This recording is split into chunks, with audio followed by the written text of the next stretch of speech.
I'm Elena Carter, 29 years old, data analyst. By job title, family cash dispenser by practice. At 6:30 on a gray Tuesday, my silent studio in Portland shivered with a text. Mom again, sweetheart, the bank added more late fees. Could you cover them just until your father's new contract is signed? Love you loads. I sipped cold coffee and stared at a savings balance that had slipped to 4 digits and kept shrinking. 2 hours later, while I hid behind my dual monitors, Zoe from the next cubicle waved a powdered croissant. Lena, you look wrecked. Drinks tonight. I forced a smile. Can't family budget drama. She tilted her head. Still bailing them out, I shrugged. During lunch, I wired $950, ate instant oatmeal for dinner, and told myself everything would stabilize soon, same lie every week. At 29, I owned mismatched thrift shop furniture, rode a third-hand bike to work, and postponed dental cleanings to stretch cash. Meanwhile, my little brother Logan, 22, flooded Instagram with rooftop bars in San Diego.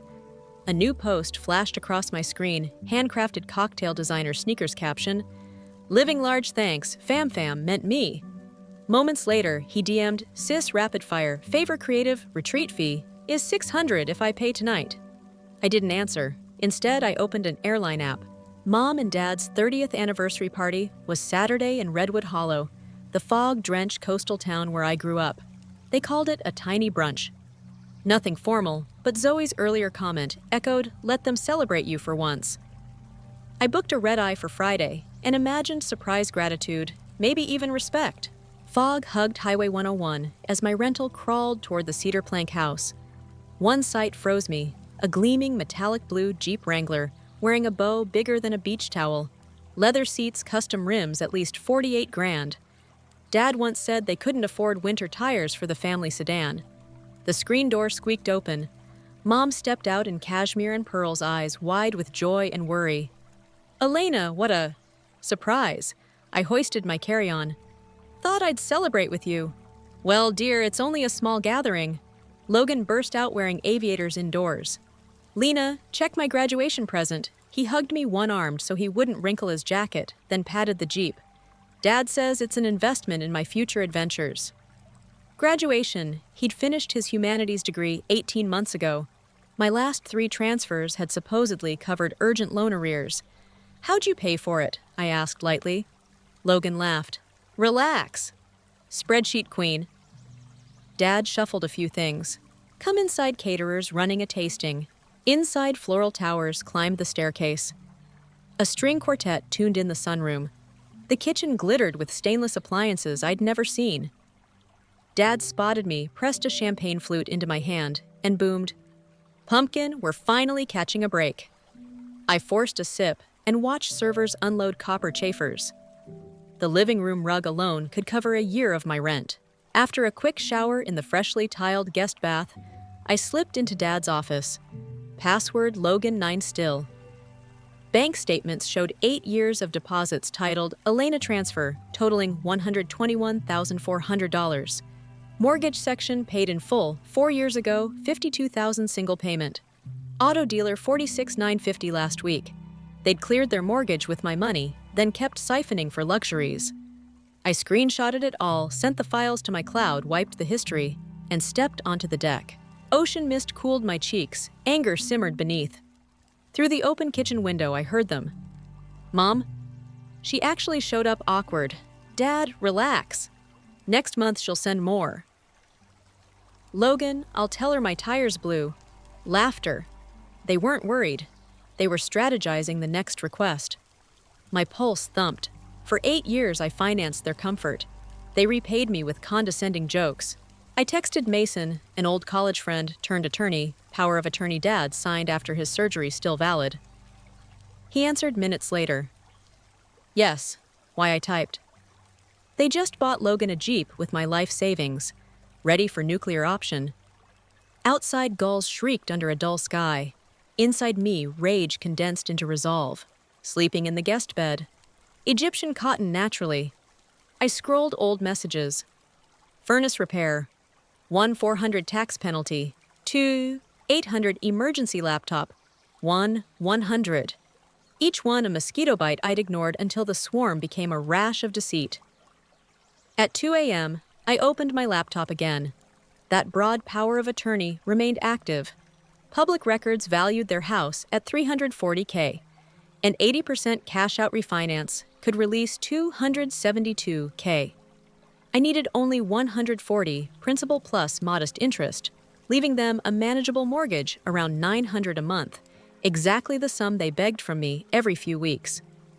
I outlined a 4-step plan called Mason at 9, secure a quick close lender wire funds to my new account ship, certified letters explaining their new obligation.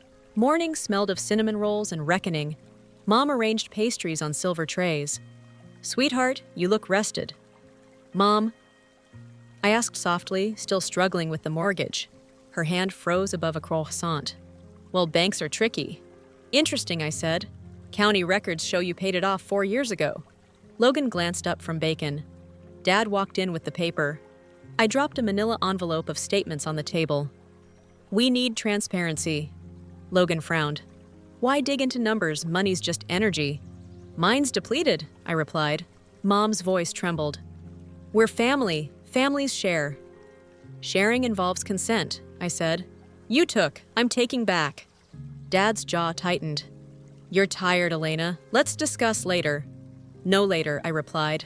"I have power of attorney and a 2 o'clock with Pacific Coast Lending. We're refinancing this house." Mom gasped.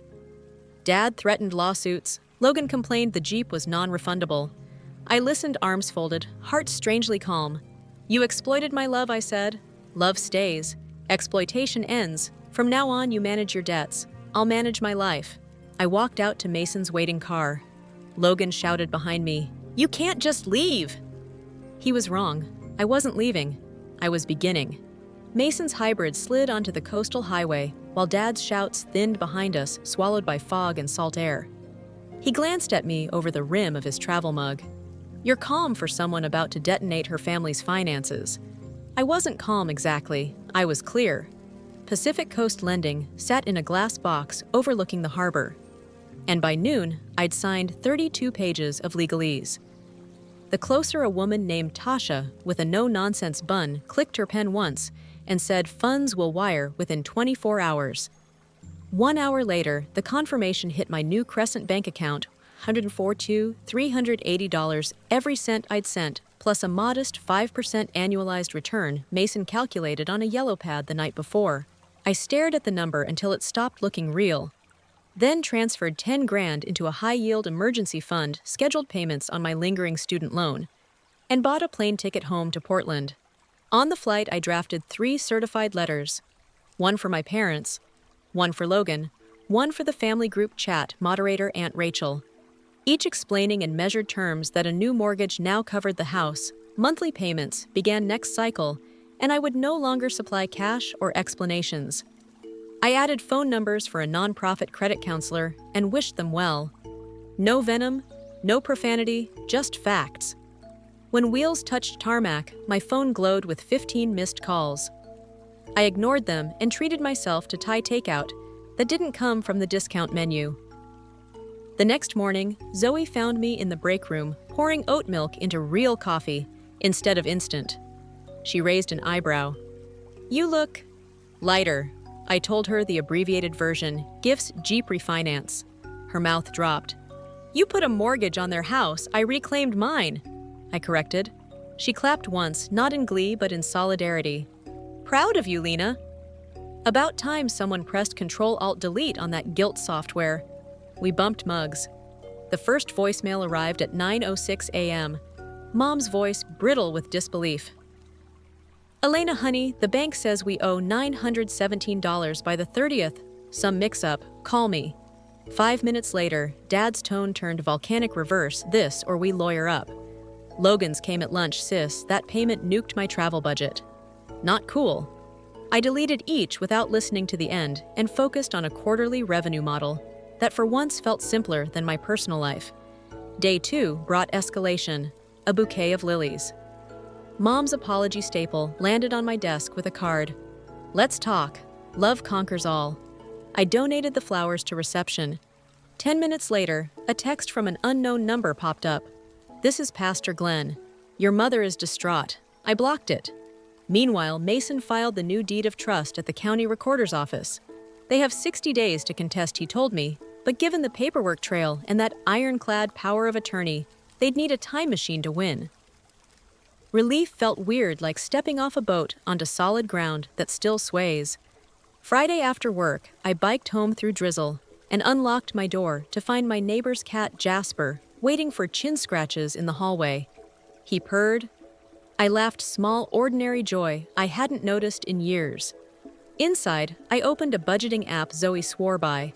For the first time, my numbers lined up, income exceeding expenses, savings projections growing instead of bleeding. I poured a glass of mid-shelf Cabernet, not box wine, and toasted the spreadsheet. Saturday morning, a pounding knocked me awake. Through the peephole, I widened my eyes. Logan, hoodie, red-rimmed eyes, Jeep keys dangling like a prop. I cracked the door chain. He exhaled a cloud of frustration. I drove all night. Mom's a wreck. Dad's threatening court. Just talk to me. I kept my voice level. Talking never included honesty before. Why start now? He rubbed his face. We messed up, okay? But you blindsided us. Blindsided? I found out the mortgage was paid off 4 years ago. He swallowed. Dad planned to tell you. I almost laughed, like he planned to pay me back. How's that going? Logan flicked the keys nervously. Fine, you want repayment? Sell the Jeep, split it. I raised an eyebrow. He shifted. Look, I need that car for freelance gigs. DoorDash isn't a gig that requires custom rims. Loj? Silence stretched. Finally, he whispered, We depended on you. Now everything's upside down. I unlatched, but didn't open wider. It was upside down the day you all decided my worth equaled my wallet. Figure things out same as I did. His shoulders sagged. Can I at least use your shower? Drove 9 hours. Boundaries, Elena. There's a gas station 3 blocks east. I closed the door gently but firmly. His muttered curse faded down the hall. I double-checked the lock and leaned against cool wood, pulse hammering but steady. Sunday evening, I e-signed a lease for a 1-bedroom across the river, light hardwood floors, a balcony view of the city. Moving date 6 weeks out. I spent the rest of the night scrolling furniture that matched instead of merely existed. A turquoise sofa made my heart skip. I clicked save for later, with giddy caution. Monday exploded. HR called me to the glass conference pod. Mom had rung the corporate line pretending it was an emergency. I apologized, they sympathized, and security blocked her number. I emailed Mom politely. Contact me only through written correspondence. Phone calls to my employer jeopardize my position and your credibility. Mason approved the wording. That night, a certified envelope slid under my door notice of intent to sue for financial elder abuse. Mason read the PDF while I watched his eyes scan calmly. Boilerplate bluff. They'd need to prove coercion, which they can't. Sit tight. Anger flashed but cooled quickly. Their threats felt like fireworks underwater, soundless and doomed. 2 weeks passed. I channeled adrenaline into work. Nailed a predictive model that saved the firm 50 grand, earned public praise from the VP, and celebrated with Zoe over sushi real fish, not imitation crab. She asked if I felt guilty. I searched inward and found a quiet space that once housed shame, now filled with resolve. I feel like I just hit reset on my life, I told her. And the boot-up screen looks promising. The first mortgage bill arrived at my parents' mailbox on the 28th. Aunt Rachel screenshot Mom's Facebook post, a vague lament about betrayal and mental health spirals. Comments flowed with sympathy. No one tagged me. I read them without heat. They were writing chapters in which I was the villain because the alternative, seeing their own greed, hurt too much. Let them. Logan eventually listed the Jeep. Online ad described a barely broken-in adventure beast. Asking price $38K or best offer. I smiled. Consequences drive hard bargains. 1 month post-refi, a plain white envelope arrived at my Portland address. Handwritten postage paid with quarters stuck on like a child's craft. Inside, a cashier's check for $100 and a note in Mom's looping script. First payment toward what we owe you. More when we can. Please don't hate us. I stared at the tiny rectangle of paper, an unfamiliar warmth mixing with caution. It was apology rendered in the only currency they finally respected: effort. I deposited the check.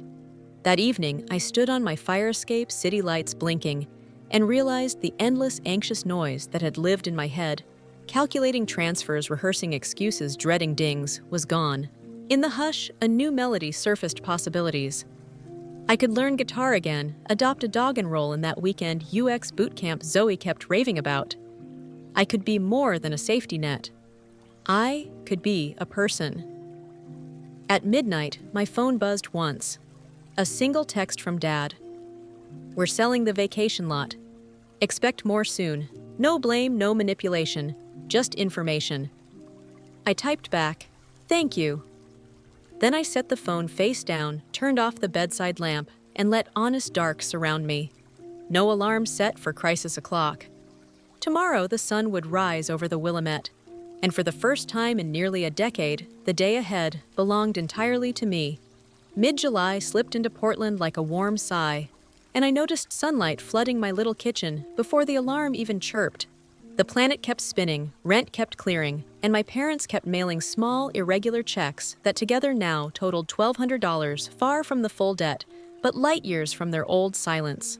I cashed every envelope, recorded it in a spreadsheet titled "Restitution Not Charity," and let interest compound in the high-yield account Mason had recommended. Logan texted twice a week, not to beg, but to report progress. He'd sold the Jeep for $34,500, cleared the negative balance on Mom's card, and picked up contract video editing gigs that actually used his degree. I replied with short, polite sentences. No exclamation points. No sugarcoating, just acknowledgement. Boundaries weren't walls, but guide rails. And I intended to keep them bright. The surprise was how quickly ordinary life expanded to fill the emotional real estate that guilt once occupied. I joined Zoe's weekend rock climbing group and discovered a cautious thrill in clinging to basalt while the Columbia River glittered below. I rescued a timid black and white terrier mix from a shelter and named her Pixel because her speckled coat reminded me of static on an old monitor. Pixel force walks. And walks introduced neighbors. And neighbors invited me to the last Saturday block potluck, where I tasted blueberry basil pie, and finally felt like a local rather than a transient glued to a phone. Work steadied too. The revenue model I'd built landed us a new client in Denver, and the VP asked me to lead the implementation team on a 3-day site visit. Company card corner hotel room per diem, large enough to cover real dinners. This was adulthood, as I had once pictured it, stripped of the constant soundtrack of financial sirens. On the plane east, I opened my journal, a habit resurrected from college, and reflected on how anger had alchemized into agency. I still felt a flicker of heat when I pictured Mom's pearl earrings, or Dad's satisfied shrug the day I arrived unannounced, but the burn no longer blistered. It fueled motion, not resentment. Mason called during a layover to say the elder abuse suit had officially been withdrawn after opposing counsel reviewed the power of attorney chronology and found zero leverage. "Paper tiger declawed," he quipped.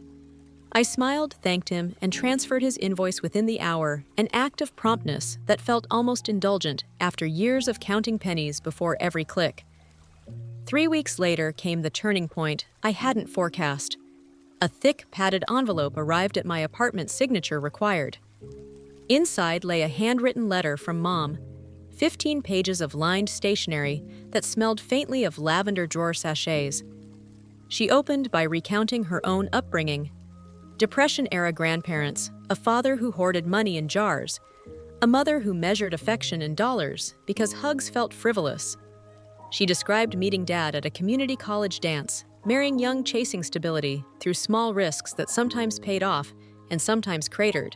By page 6, she owned the lies she admitted, fabricating late fees, exaggerating medical bills, choosing a narrative where I, the competent child, could shoulder what their pride or planning would not.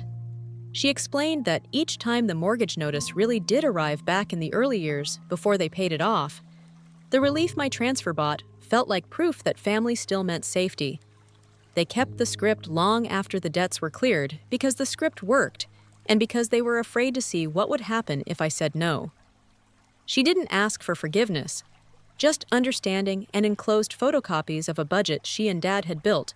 With the credit counselor, I'd suggested line items for rent on their downsized duplex for seasonal work. Dad picked up at a marine supply store for Mom's new part-time receptionist job at the town library. The final page contained a summary of assets they planned to sell: vacation lot antique piano, a collection of rare coins, along with a projected repayment timeline of 36 months plus interest. A post-it on the envelope flap read, "Real accountability begins when excuses end." I sat on the floor with Pixel's head in my lap and cried, not because pain vanished, but because truth finally entered the room. That night, I drafted my response. I told Mom that accountability mattered more than perfection, and that a 36-month plan sounded reasonable if they honored it without prompting. I clarified that I loved them, yet couldn't resume the old caretaker role. Love thrives in oxygen, not obligation. I mailed the letter and did something radical. I closed my laptop and spent the evening painting abstract swirls on a blank canvas from the craft store. Cheap acrylics, messy, joy, no audience. August arrived with record heat, and my new one-bedroom apartment overlooked the river like a postcard. Zoe and I hauled boxes up 2 flights of stairs while Pixel zigzagged between us. Tail a metronome. The turquoise sofa I'd bookmarked appeared exactly as vibrant as online, and we christened it with iced coffee and cinnamon rolls, laughing about how adult triumph sometimes tastes like pastry sugar dusting your jeans. At dusk, I stood on the balcony city, humming below, and allowed myself to imagine a future chapter even wider. Maybe grad school, maybe a consulting side hustle, maybe romance that didn't hinge on rescue or repayment. The next Saturday, Logan called voice, underscored by wind noise. He said he was driving north to Portland for a film shoot gig and asked if we could grab coffee, his treat real beans. No drip pot nonsense. I hesitated, then agreed, provided we met in a neutral cafe, no talk of money, only life. He arrived early, haircut shorter than I'd ever seen, wearing scuffed boots instead of designer sneakers. Over cappuccinos, he described shooting a micro-documentary on coastal erosion and how the project made him feel useful. He owned mistakes without deflection, detailed a plan to finish repaying Mom's card using freelance income, and thanked me not for money, but for the jolt that forced him off autopilot. I listened, guarded, yet hopeful, and shared climbing photos, pixel antics. Denver stories. When we parted, he handed me a thumb drive labeled Footage /04, explaining it was raw B-roll of tide pools and asking if I'd give feedback on the color balance. Collaboration, not extraction, a new rhythm. September ushered rain, and with it, the first substantial repayment from my parents' $5,000 earned from selling the vacation lot. I logged the deposit, updated the restitution sheet, and noticed the projected payoff date inch earlier by 2 months. Accountability apparently could accelerate. That same week, my manager announced promotions. My title shifted to lead data strategist, salary bumped 15%, and the firm covered certification courses. Opportunity breeds more opportunity when attention is no longer hijacked by crisis. One crisp Sunday, I took Pixel to a Riverside farmer's market and ran into Pastor Glenn, the number I'd blocked months earlier, sampling honey sticks. I almost ducked away, but chose confrontation over avoidance. He apologized for overstepping, said Mom had asked him to pass along a message she understood if I never visited, but hoped someday we'd share tea on the porch again. I said, perhaps not now, and felt the power of owning my timeline. Winter crept in soft and wet. I set aside funds for therapy, figured maintenance mattered more than emergency repair, and unpacked patterns. I hadn't noticed how quick I was to silence my needs, how praise from supervisors landed harder than affection from family because one was earned and the other felt conditional. Sessions hurt in a tender, useful way, like stretching sore muscles. December snow dusted rooftops and holiday ads screamed reunion, but I spent Christmas morning volunteering at a pet adoption event with Pixel wearing elf ears. That evening, I cooked myself salmon with lemon dill sauce, video chatted. Zoe watched Logan's finished documentary premiere on Vimeo and went to bed content rather than depleted. On New Year's Day, a certified letter arrived, a notarized document revoking my power of attorney. I laughed out loud. Mason laughed too when I forwarded it. Revocation after the fact classic, he said. We archived the file. Boundaries solidify when everyone knows the rules. By February, the restitution balance showed 18% repaid, and Dad emailed monthly spreadsheets unprompted. Mom's notes shrank to single paragraphs about book club and library patrons. Drama had exited, leaving something quieter, perhaps respect. One rainy Tuesday, I opened a clean document titled Financial Survival Lessons No One Taught Me, and began writing about invisible labor, about differentiating generosity from self-erasure, about the mathematics of resentment. Words flowed. Maybe this would become a blog, maybe a workshop, maybe nothing more than proof I could shape narrative on my own terms. I saved the file, scratched Pixel's ears, and realized the story wasn't just about money. It was about learning the difference between carrying someone and walking beside them, between obligation and choice, between love that drains and love that fuels. Outside traffic hissed over wet asphalt, an urban lullaby. I sipped tea, breathed deep, and let the present settle. The crisis season was over. A growth season had begun, and I was ready to see how far roots could spread when water and sunlight finally belonged to me. March rustled in with cherry tree confetti drifting across the Willamette Promenade, and I realized how rarely I reached for my phone just to brace for crisis. Instead, my thumbs opened the fledgling blog I'd built around those financial survival lessons and watched the readership counter crawl past 6,000 unique visitors.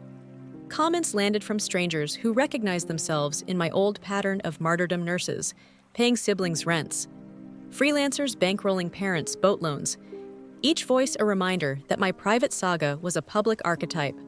One evening over bulgogi tacos, Zoe tossed me her phone and said, "Look, your article just hit the front page of Medium's finance section." I blinked at the headline, "When Family Withdraws More Than Banks Ever Could," and felt a shiver of visibility, the kind that isn't spotlight glare, but sunrise warmth. Pixel barked approval from under the patio table and snatched a stray cabbage shred. The algorithm gods soon stuffed my inbox with sponsorship pitches. I ignored the tacky ones and answered the community college in Hillsborough that offered a modest speaker's fee to headline their adult ed seminar on setting boundaries.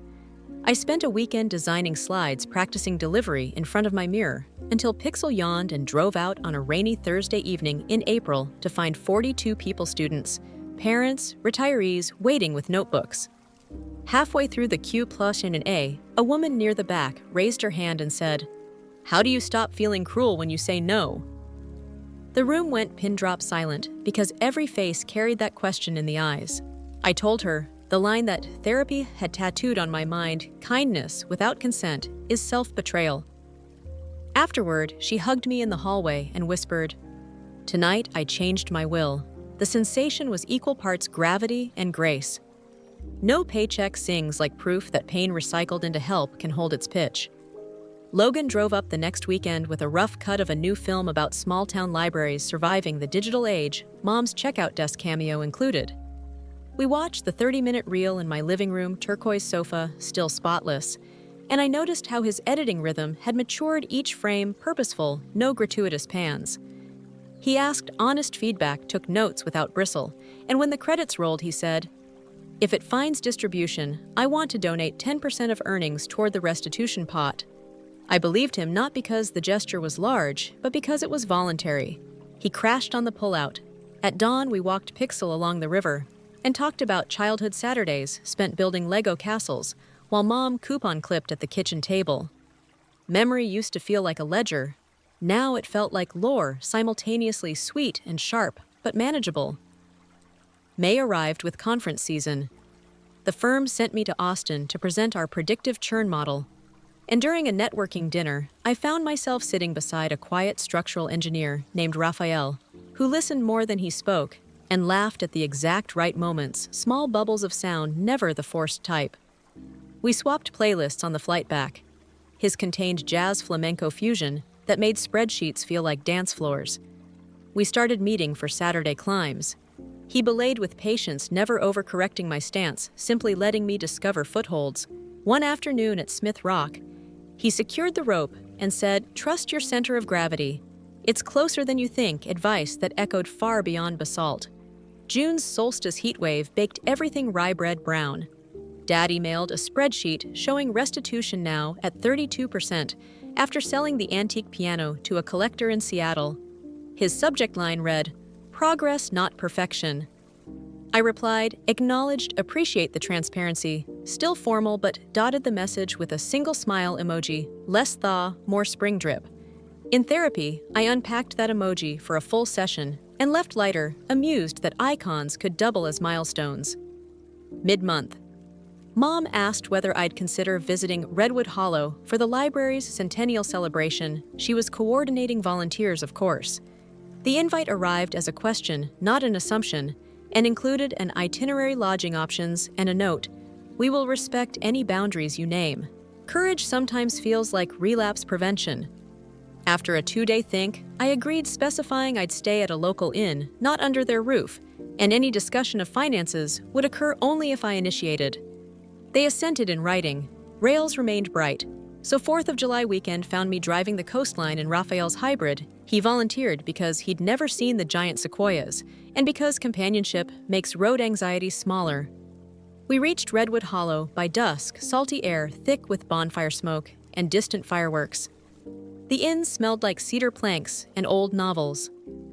Next morning, I met Mom on the library steps.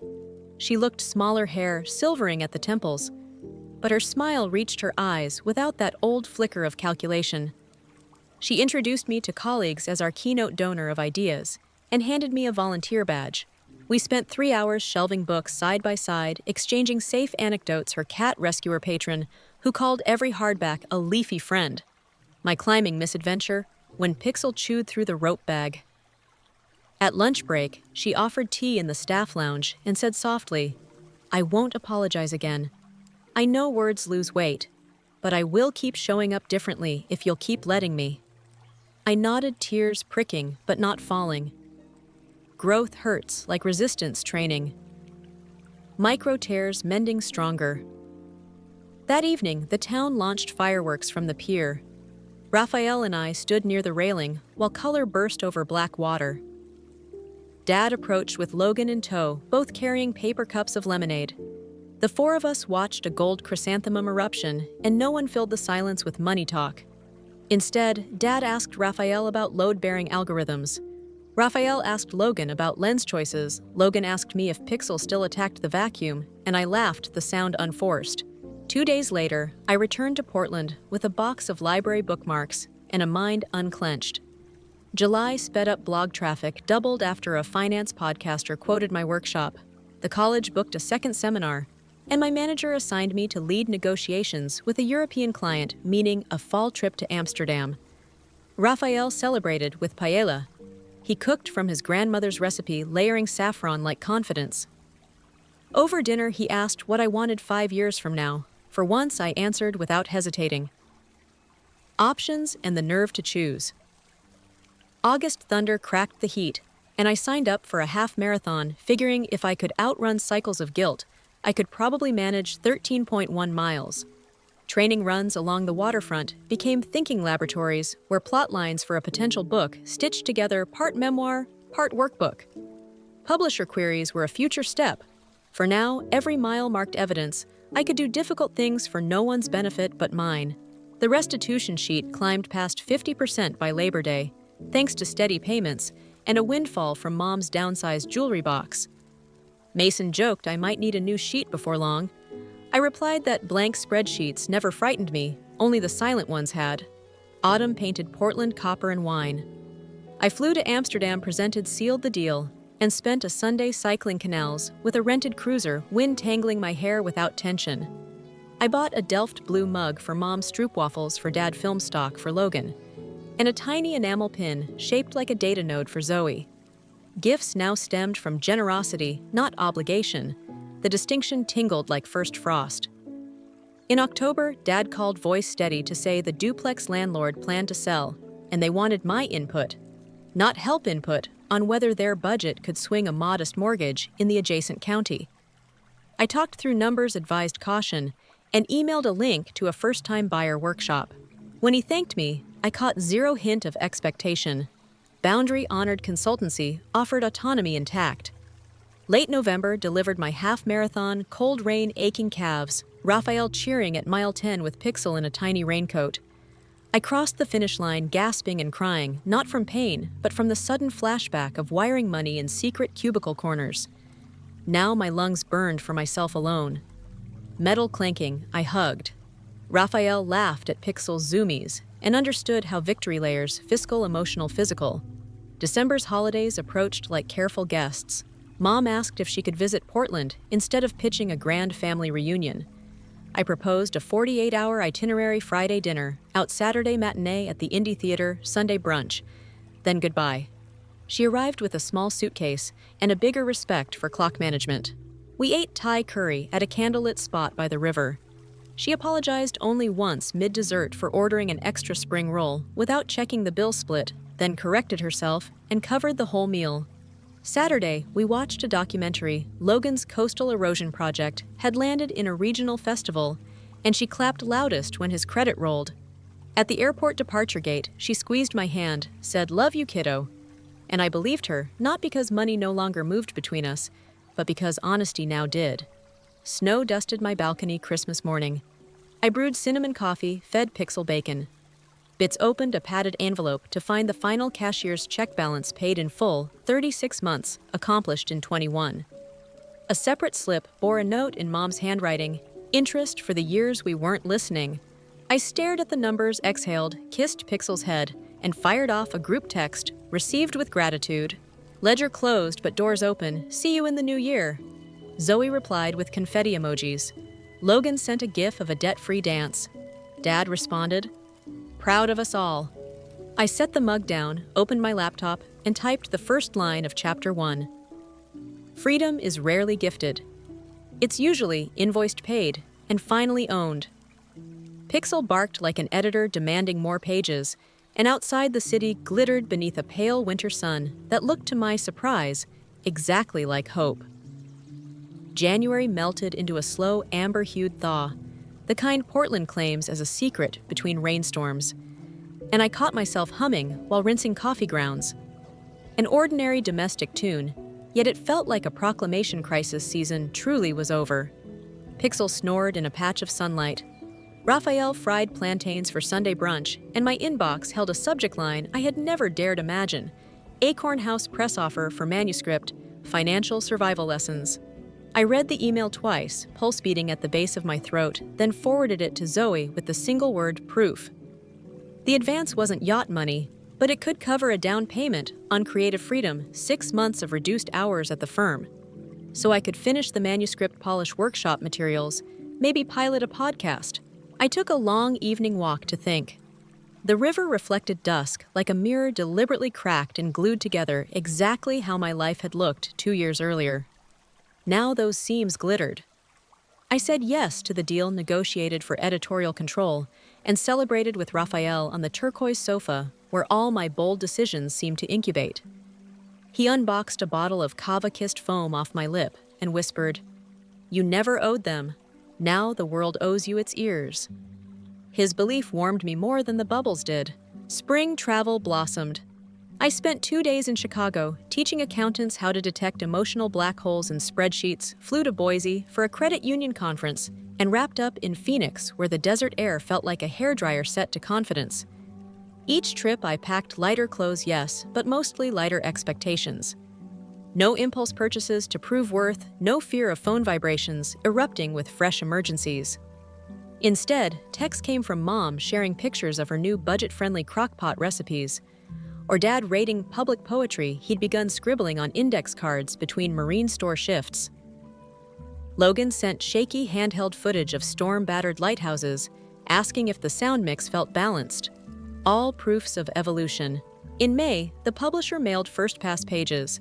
Red-inked suggestions swarmed the margins, and for a moment, the old panic coughed awake the voice that insisted I perfect everything before anyone else could judge.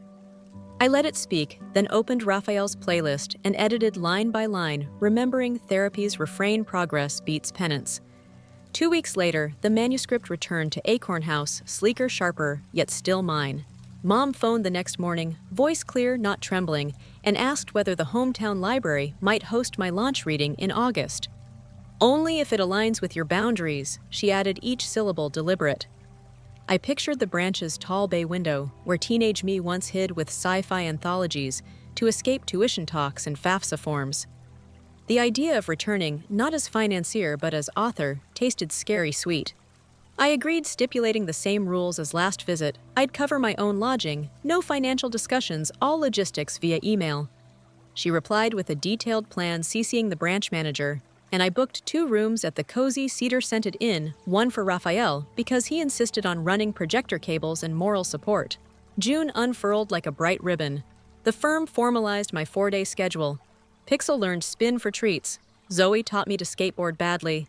And Raphael, while belaying me up a new 510 route, said with gentle certainty, "When you're ready, I'll clear a dresser drawer." I didn't freeze, didn't flee.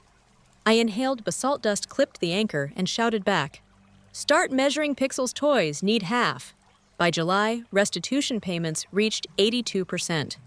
Dad captioned the monthly sheet, "Home stretch girl!" and all. I answered with a fist bump emoji, my casual shorthand for pride. Therapy sessions pivoted from triage to horizon planning, investment strategies, future family definitions, maybe children, maybe not. My choices finally felt elective, not reactive. Launch week arrived wrapped in Pacific Northwest mist, the kind that beads on eyelashes and turns headlights into blurry halos. The library lobby buzzed with folded chairs and a modest poster of my cover, a lighthouse made of receipts guarding calm seas. I wore a midnight blue jumpsuit, Raphael's lucky lapel pin shaped like a carabiner, and carried zero debt in my mind.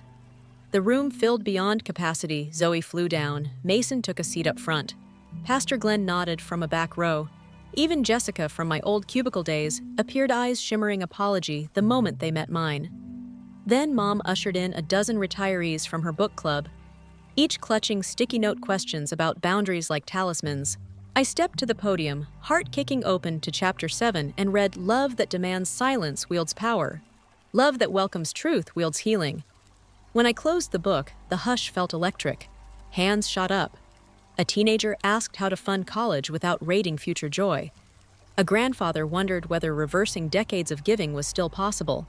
A middle-aged woman in a floral scarf trembled while asking, "What happens when they stop speaking to you?" I answered each with lived humility, not theory. The session ran 30 minutes over the signing line, snaked past the biography shelves, and when the last tote bag was inked, Mom touched my elbow. "We're heading to the Pier Cafe. Tables reserved for anyone who's hungry." Her paws hovered. No expectation, of course. I weighed fatigue, adrenaline, and curiosity, then nodded. At the cafe, Dad rose from a booth overlooking moonlit water cheeks, glossy with tears he didn't wipe. "We're proud of you," he managed. No mention of percentages, not a whiff of guilt script. We ate chowder, laughed about old VHS camcorder bloopers Logan unearthed for his upcoming festival reel. And when the bill came, Mom pulled out her card, eyes steady. She paid. I didn't protest. That small reversal felt like an epilogue in motion. Back at the inn, Raphael handed me a sealed envelope from the library staff, inside a thank you note, and a check for my speaker's fee, an amount I would have waved away years earlier to appear noble. I took it, earned and equal. Raphael kissed my forehead and said, "You write chapters. You also close them." We fell asleep to sea lions barking below the pier, and for once I dreamt nothing about balance sheets, only open doors. September saw the final restitution payment, land interest, rounded up, memo line reading, "Debt-free, heart open." I updated the spreadsheet, archived the file, and baked cinnamon scones to commemorate. Zoe arrived early, declared the pastry ratio CEO level, and asked what I would do with the reclaimed monthly influx. My goals surprised even me. Enroll in a part-time psychology master's program to blend data literacy with emotional finance, maybe formalize the workshops into a certified curriculum. She raised her mug and toast, from ATM to PhD. I'd read that book too. Life flowed, not floated. Raphael's firm took a Seattle project, so we balanced commutes and cardigan sharing. Pixel sprained a paw chasing squirrels, teaching us both rest is still progress. Mom emailed drafts of a children's story about a raccoon who budgets acorns. Dad's poetry zine sold 15 copies at the farmer's market. Logan's library film won Regional Best Short Documentary. None of this glittered like grand finales. It shimmered like cumulus ripples in stable weatherproof that drama needn't fuel connection. In November, Acorn House shipped author copies. I peeled open the first box alone, breathing in that fresh paper vanilla scent, and let tears fall freely. Pixel nudged my knee. Perhaps thinking sadness, but I explained. These are happy tears, Static Dog. I mailed signed books to everyone who had journeyed alongside, even the versions of myself that once believed love equaled overdraft. On New Year's Eve, the riverfront pulsed with fireworks again. Raphael and I clinked mugs of mulled wine. Zoe live-streamed her rooftop dance. Logan sent a silhouette selfie from Antarctica, yes, Antarctica, on assignment filming calving glaciers. At midnight, my phone buzzed with a group chat titled, Boundaries and Beyond. Mom wrote, Year 1 of the new era complete. Grateful. Dad added a haiku about snow settling on paid-up ledgers. I replied with a confetti-sprinkled gif and turned to Raphael. Ready for another lap around the sun? He grinned, slid a small velvet box into my palm and said, Only if we keep the ledger at 0 and the trust at maximum. I opened the box, no ring, but a tiny silver key engraved with a pixelated heart. Symbol, not shackle. I laughed, slipped it onto my necklace chain and whispered, Balance accepted. Above us, a gold chrysanthemum burst across the January sky, echoing the one we'd watched 2 summers prior. Only this time, my pockets were empty of fear and full of room for the future. The new semester began with cold rain slanting against lecture hall windows, while I found a seat among 23 other psychology graduate students, most of them half my age, all of us scribbling diagrams of cognitive load on bright tablets. My pulse thrummed with the same thrill that once hit whenever a cash transfer cleared. Only now the rush belonged to curiosity, not survival. On breaks, I toggled between class notes and royalty statements. The book had slipped onto a national bestseller list in paperback nonfiction steady. Rather than meteoric, but enough to fund tuition and keep my consultancy lights on. Pixel's photo served as my laptop wallpaper. She guarded the canyon of spreadsheets and statistics like a monochrome sentinel. Raphael joked I kept 2 constant companions, dog and data. But both, he said, reflected loyalty in numbers. Tuesday nights, we cooked together in the kitchen. We now shared an airy, second-floor unit overlooking the same river that once mirrored my fractured life. His key, Pixel Heart Silver, hung on a hook beside mine, proof that commitment could feel weightless. One evening, halfway through February, he tasted the tomato bisque, nodded, and asked not lightly yet, without panic, How do you feel about a joint savings goal? I felt the old muscle twitch, that feared entanglement, then breathed and pictured our spreadsheet titled, Dream Cabin Fund, a tab I had created secretly after a hike through moss-draped firs. Ready, I answered, and we allocated an auto transfer as casually as stirring soup. At work, 4-day weeks trimmed corporate drag enough that I delivered sharper models. The firm responded by green-lighting my request to build an internal well-being dashboard linking employee overtime to churn risk. Something HR had ignored until data wrapped it in irrefutable percentages. The pilot cut attrition 3%. Leadership declared it human-centric ROI. And I laughed at the oxymoron while pocketing a bonus. I redirected straight to the cabin fund. In March, Mom called with a different tone, breezy yet grounded, to say she'd been invited to co-lead a financial literacy circle for retirees at the library. She asked for my slide deck, offered attribution, and I agreed, proud but careful, remembering rails. Dad mailed me a chapbook titled Tides and Ledgers. His haikus printed on recycled receipt paper. The cover bore an illustration of a lighthouse made of stacked coins, Logan's design, and the dedication page read, For Elena, who taught us flow. I cried in the quiet of my office, then displayed the book beside my industry award. 2 kinds of value finally coexisted. April ushered in conference season again, this time with Raphael accompanying me to Vancouver, where I keynoted a session called Emotional Budgeting, the Missing Column. As I spoke, I noticed him at the back filming B-roll, then panning to attendees wiping eyes. That night in the hotel, he admitted he'd never understood the depth behind my numbers until witnessing strangers resonate. Empathy, it turns out, scales. We spent Sunday cycling Stanley Park and under spruce shadows. He paused to point at a heron perched on a railing. "Balance," he whispered, and took the photo that later became the header of my podcast. Summer semester intensified neurobiology readings, coupled with client deadlines, had me juggling citations and dashboards until midnight. Yet fatigue felt different when chosen. Zoe Evercheer Captain draped a medal over Pixel's neck after the dog passed an agility course, and we celebrated with iced lattes poured over condensed milk. Logan FaceTimed from a glacier research vessel, Aurora swirling behind him like screensaver fantasy. He'd sold streaming rights to his Antarctica series and wired 10% straight to an educational grant Mom's Library created for low-income teens. From ATM to ecosystem, I mused sipping latte foam. In July, the cabin fund crossed 25%. Raphael found a listing for a half-acre near Mount Hood Ferns and volcanic soil included. We visited on a sun-drenched Saturday birdsong cedar scent, a silence thick enough to write in. We snapped photos, recorded coordinates, then drove back, debating floor plan ratios like improv architects. No offer yet. Patience had replaced impulse. August marked 2 years since the refinance earthquake. I commemorated by running a charity 10K that raised $12,000 for a domestic abuse shelter. At the finish line, Mom surprised me with a medal she'd had engraved for standing your ground so others can stand too. We hugged damp with sweat and gratitude, the Pier Cafe glinting in the distance, like a scene now set to gentle soundtrack instead of heart-pounding drums. That afternoon, our families shared a picnic, Mom's quinoa salad, Dad's store-brand lemonade, Raphael's plantains, Logan streaming in via tablet propped against a thermos. No one mentioned bank balances. We did debate who'd host Thanksgiving, a contest Mom won only after she revealed she'd mastered a pecan chocolate tart. September's equinox brought crisp leaves and my first published research paper linking attachment styles to financial boundary breaches. Co-authoring with my advisor felt surreal.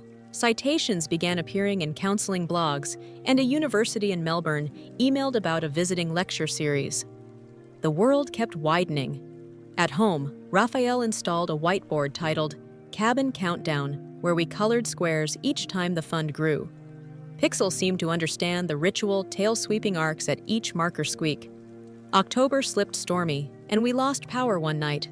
Candles flickered while we heated canned soup on a camping stove. In that soft gloom, Raphael produced a small memory card and slid it across the table. "Footage for our future," he said. I loaded it later clips of us laughing, climbing, renovating the spreadsheet. He'd been filming quietly for months. His plan, a short documentary about choosing interdependence over obligation. I watched and thought, yes, stories spiral outward. A week before Thanksgiving, Zoe burst into my office, waving a screenshot my book had been optioned for a docuseries pilot by an educational streaming platform producers enamored with the lighthouse visual and Pixel's cameo in my author bio. Negotiations started. I demanded real family voices, not reenactment melodrama, and they agreed, valuing authenticity as much as ratings. Over pumpkin chai lattes, I asked Mom and Dad if they'd appear. They exchanged glances. Then Mom said, "Truth deserves daylight," and Dad added, "If our missteps build bridges, we'll walk." December returned with snowflakes fat as feathers. Raphael and I signed the land purchase price, still stiff but feasible, and scheduled a spring groundbreaking. Pixel christened the plot by rolling in pine needles. I fetched her laughing while Raphael staked the corners. That night, by the fireplace at home, he produced another velvet box, this time with a ring crafted from reclaimed cabin timber, and a sliver of glacier-carved quartz Logan had mailed. 2 years ago, you mortgaged false security. Today, we invest in shared risk, he said. My yes filled the room's rafters, real or imagined. We planned a small summer ceremony among the Ferns potluck-style donation jar for the shelter. New Year's Eve again, confetti over the river, Zoe. Spinning on her skateboard. Mom texting tart photos, Dad writing a haiku about Deathless Dawn, Logan. Somewhere near Argentina, filming penguins. I whispered to Raphael Ledger, zero trust maximum our private vow. Pixel barked at fireworks, then curled between us. The phone screen showed the cabin countdown at 87% funded. The coming year promised thesis chapters, documentary filming, wedding vows, and maybe a foundation that grants microloans tied to boundary-setting workshops. But in that midnight minute, I heard only the river's steady hush. No sirens, no notifications. Just water running toward possibility. And I finally believed the current carried me forward because I chose the paddle, the course, and the company on board.